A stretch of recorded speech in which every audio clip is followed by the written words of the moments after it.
Hello guys, welcome back to Echelon's Hub. I'm here in my beautiful trail system today to talk about the ride that I had this past Wednesday the 10th. I took part in a challenge that I attempted 2 years ago. It was one of the hardest rides I had in my life. Before I get into it, I'm going to ask that if you like this content, if you like what I'm doing, please consider leaving a like and a subscribe. It would be a major help to the goal that I have of making live streams here on YouTube. The ride consisted of around 190 kilometers here from the metropolitan Porto area all the way to Fatima.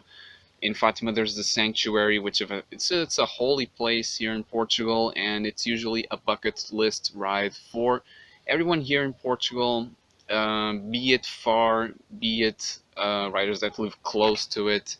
I happen to live around 200 kilometers, so a distance that isn't too far, but it's still a very, very big challenge. I speak personally. I've never done anything similar to 200 kilometers, and the biggest ride that I've ever done was exactly 2 years ago when I attempted this same challenge, and I rode around 160 kilometers and I didn't make it to the finish. I made it to just about the city of Leiria. I eventually gave up at that point. Multiple reasons. First of all, because I didn't know how to feed myself properly, and that took a big toll on my performance. Second of all, I was with the mountain bike on a fully road course. I hadn't slept that night. There was a lack of sleep, and just the sheer amount of time on the bike, 7-8 hours at that point, was completely extreme to me. I couldn't take that anymore. I had given up. Although I had my picture taken on that day, I didn't make it to the finish. So here I sat with another night of zero sleep, and I took on what seemed to me as another crazy challenge, but I was much more confident. I had my bike. And this is my trustful machine to do the work. It's my trustful BMC SLR2. It's my current road bike, and although I don't use it much, I trust it to do the job. It's nothing fancy, however it's a really good bike. I really like it.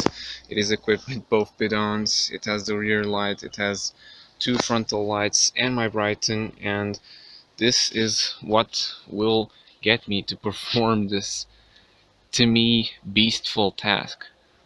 And I knew a lot more on nutrition, a lot more on how to pace myself, and just the fact that I was on a road bike didn't mean it was faster, but meant so much when it mattered, that I was able to keep the pace and keep the speed even in the slower, more boring sections. There were straights that were kilometers and kilometers long, very boring roads, but eventually I got on the road that night. So here it is, folks. It's currently 2:25 a.m. It's quite cold. I wasn't expecting it to be like this. Bike is fully set up. I'm fully ready, even with the little backpack. I'm ready for this challenge. I hope this is the first video of many, and that I in fact managed to complete this. So let's see how it goes. We are in it, boys. We're almost 40 kilometers in, and stuff ain't too uncomfortable yet. I'm not feeling tired, but my ass is hurting, so it's all about moving on. Everything's still going nice over here. Catch up with you later. Update number 2, 61 kilometers in, it's 6 a.m. and the sun is rising, and everything seems to be going fine so far. Discomfort isn't feeling really good, but we're going for it. We're going through it. So, next update, maybe in an hour or so. Everything's going good so far. 4 hours in, 82k in. Currently passing through Mira, which is a town which I wrote an article earlier this year in January, where I've raced. Plenty of good memories for a year. And it's a really nice place. Nice to be back in here. In case you're wondering, I didn't sleep tonight, so this isn't being overly pleasant, also with the saddle, but it's going well. It's still going. 4 hours in, and I think the hardest part is gone. Now it's all about grinding and making it to the end. So let's keep on it. Update number 4. We are at 112 kilometers and going through the side of the Boa Viagem. The only real named climb on this route. It's going, it's hurting. I'm empty, my ass hurts, but still trying to survive. There's almost 6 hours in the bike, and I'm just gonna keep going and keep going. We're something like 135 kilometers in. No idea how much time has passed, and I'm completely bombed. I'm suffering big time. We're at our only cafe stop. We're trying not to really be at cafes because of the current situation, obviously. And at the moment, I feel like I can't eat anymore, and it's an effort to drink anything. It's hard. It's beginning to look like I'm not gonna be able to make it to the finish, but I'm gonna make the effort because I've suffered already so much, and I don't have anything to lose. So let's see how it goes. At this point, I was completely exhausted. I have pretty much nothing left. I could barely move. I really couldn't eat, and drink was going on the same direction. I could barely take anything in, and I was just beaten down. I was around 6 or 7 hours into the ride, and it was taking a big toll. However, I felt that the tailwind was finally starting to kick in. It was something that I was hoping throughout the whole night. It was finally starting to kick in, and it was the whole way into Fatima. There was still a long way to go until the place that I had dropped the challenge 2 years before, so I knew I still had a lot to give. And soon enough, I got on the road, and I had some help from family who traveled by car into Fatima, and at some point they stopped on the road. I stopped in there. I took a bite at some chips and some nuggets, and magic was made, and my appetite came back, and it was the single best thing I could have done. It got back, and I managed to eat some again. Then I got back to the city of Leiria, which was the biggest challenge that I had. It was getting to Leiria, because getting to there meant that I had finished the challenge pretty much. 171 kilometers later, I'm still resisting. I am in the center of the Leiria city, and this is the final stop, and it's not even one that I have planned. It was really hard getting here, but I've gone through the hardest phase, and now it's pretty much just going uphill into the just climbing, making a climb. I don't know how it is really, and then descending into Fatima, and it will be over there.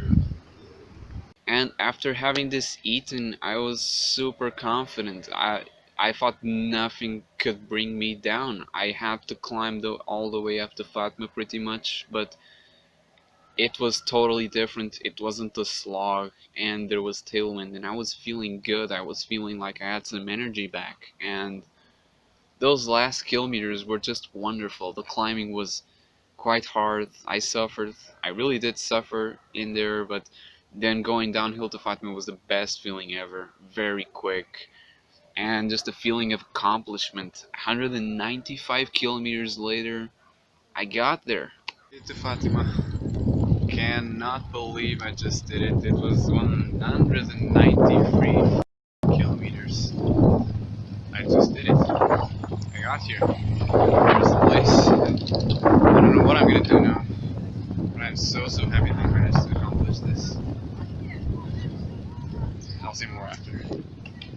And right now I apologize for not having recorded more. At the time I was completely exhausted, and my priority was just to get off the bike, eat, have lunch. It felt amazing, and I loved it. I loved it. And I went home, and today is Sunday, and I'm getting back on the bike. It took 4 days to recover. I feel very energetic. The fitness isn't really up there very high, but I feel super well about having completed this challenge, and I feel confident that I can take other challenges, because this one wasn't about intensity, but about resistance, about being capable of being on the bike for that long and being able to do this 10-hour ride. 9 of those hours are pure discomfort. It was just amazing to to know that I have the mental strength to be able to get through that. And it gives me a lot of confidence that I can overcome harder challenges, not in terms of length, but in terms of intensity. Having made it to Fatima, this became officially my biggest ever ride. I've got 196 kilometers on the Brighton, and I feel very confident. If I could have ridden it to the 200, yes, I think I could. I think I really could. But it wasn't my plan, it wasn't a challenge, and I'm super happy that I've managed to accomplish this more on the personal level, more on a vengeance that I've got from 2 years back where I took a shot at this. I suffered so much and I didn't get out with any reward pretty much. This time I did, and I can't wait to do some more of this. 4 days ago I didn't even want to think of any bike. At the moment, I'm feeling confident, I'm feeling like doing other challenges. Not in terms of distance, I believe, but in terms of intensity, I'm fully open to it, and I hope that I can make more videos on it in the coming weeks, months. I don't know. It's the summertime now, so there's a lot of open time to be doing something like this, and I hope that I get the motivation to bring you something else other than the technical side of cycling, more of a personal experience. And I hope you've loved this video. Don't forget to leave a subscribe, a like. It would be a major help for me. I would love it, and I'll see you in the next one.